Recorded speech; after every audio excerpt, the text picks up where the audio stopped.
Bismillahirrahmanirrahim. Assalamualaikum warahmatullahi wabarakatuh. Alhamdulillahirabbil alamin. Wassalatu wassalamu ala asrafil anbiya wal mursalin wa ala alihi wa sahbihi wa man tabi'ahum bi ihsanin ila yaumiddin. Asyhadu an la ilaha illallah wahdahu la syarika lah wa asyhadu anna Muhammadan abduhu wa rasuluhu la nabiyya ba'd. Allahumma anfa'na bima 'allamtana wa 'allimna ma yanfa'una. Allahumma la sahla illa ma ja'altahu sahlan wa anta taj'alul hazna idza syi'ta sahla wa ba'd. Jamaah subuh yang dimuliakan Allah Subhanahu wa taala, melanjutkan kajian Bulughul Maram. Kalau kemarin kita membahas tentang hadis adab berbisik-bisik.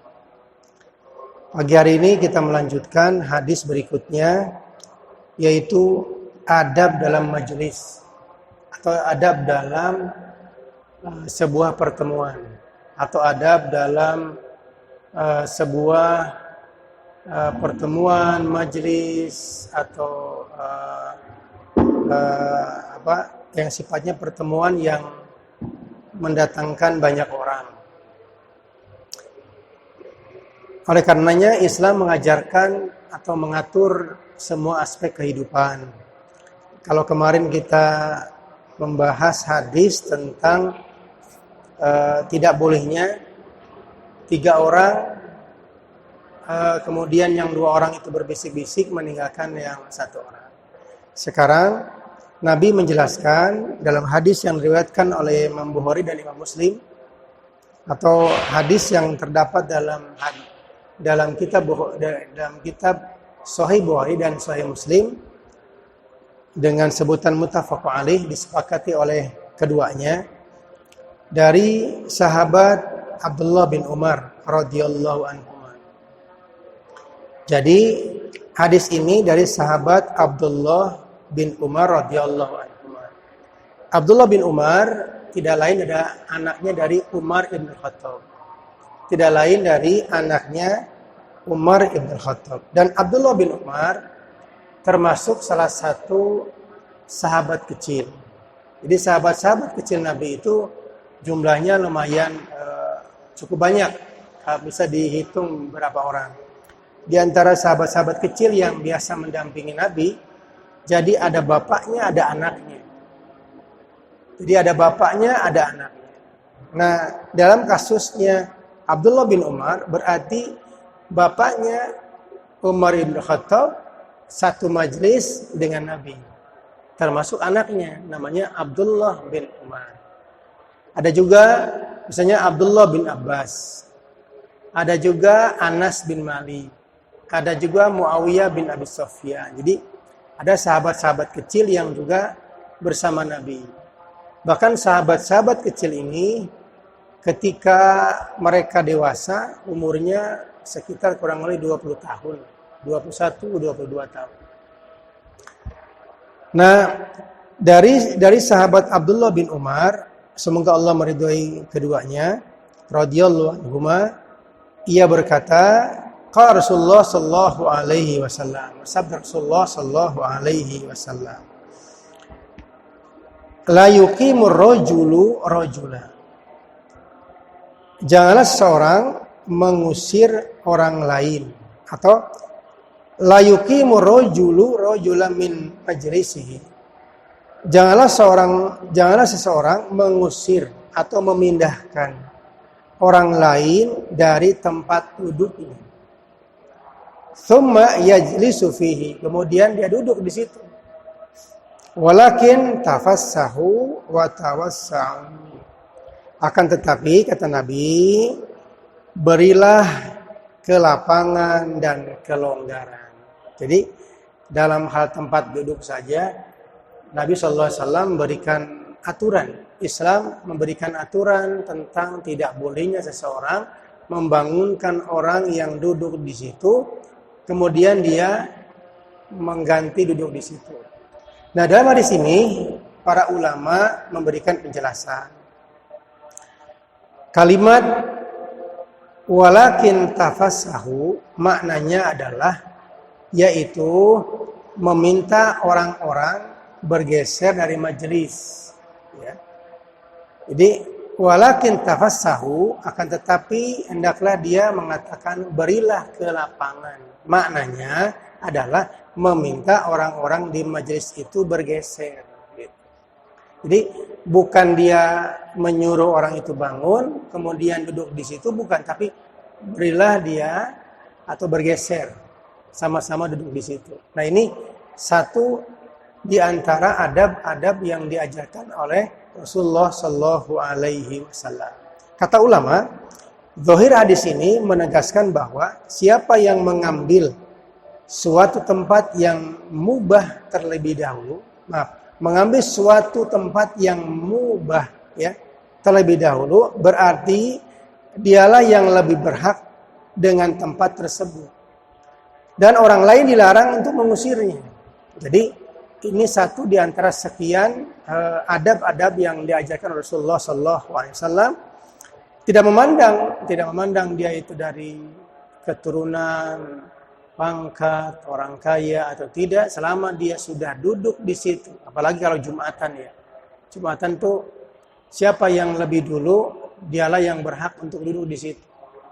Apalagi saf pertama. Itu keutamaan orang-orang yang duduk di saf pertama. Jadi kalau sudah duduk di mana? Di saf pertama itu haknya dia gitu. Kecuali kata ulama ya, kecuali kalau misalnya dia sudah duduk di situ kemudian dia akan keluar, hendaklah dia memberikan tanda. Berikan tanda apakah dengan sajadah, ya, dengan sorban, dengan peci, atau dengan benda-benda tertentu, sehingga menandakan bahwa dia sedang ada keperluan keluar dari tempat itu, yang kemudian dia akan kembali lagi. Jemaah sekalian yang dimuliakan Allah Subhanahu wa Ta'ala, jadi oleh karena itu Islam mengajarkan kepada kita tidak boleh kita mengusir orang atau memindahkan orang dari tempat itu kemudian kita duduk di situ. Tetapi yang benar adalah hendaklah dia duduk di situ berdampingan atau menggeser atau saling memberikan tempat. Nah dari hadis ini para ulama memberikan beberapa pelajaran. Pertama, larangan bagi seorang untuk mengusir orang lain dari tempat duduknya. Lalu duduk di tempat tersebut, larangan ini berlaku untuk semua majelis yang diperbolehkan oleh syariat. Apakah misalnya dalam sebuah pertemuan atau misalnya dalam sebuah di masjid ya ataupun dimanapun, kecuali memang kata ulama boleh dia memberikan memberikan tempat itu, tetapi diberikan itu karena bentuk kehormatan. Itu haknya dia. Kalau memang bentuk kehormatan silakan. Yang kedua, tidak termasuk dalam larangan apabila seorang datang ke dalam suatu majelis, kemudian ada orang lain yang duduk memberikan tempat duduk kepada ini yang saya maksudkan. Tetapi hendaknya seseorang bersikap waro dan dengan tidak menerima tawaran tersebut kecuali kalau dia tahu.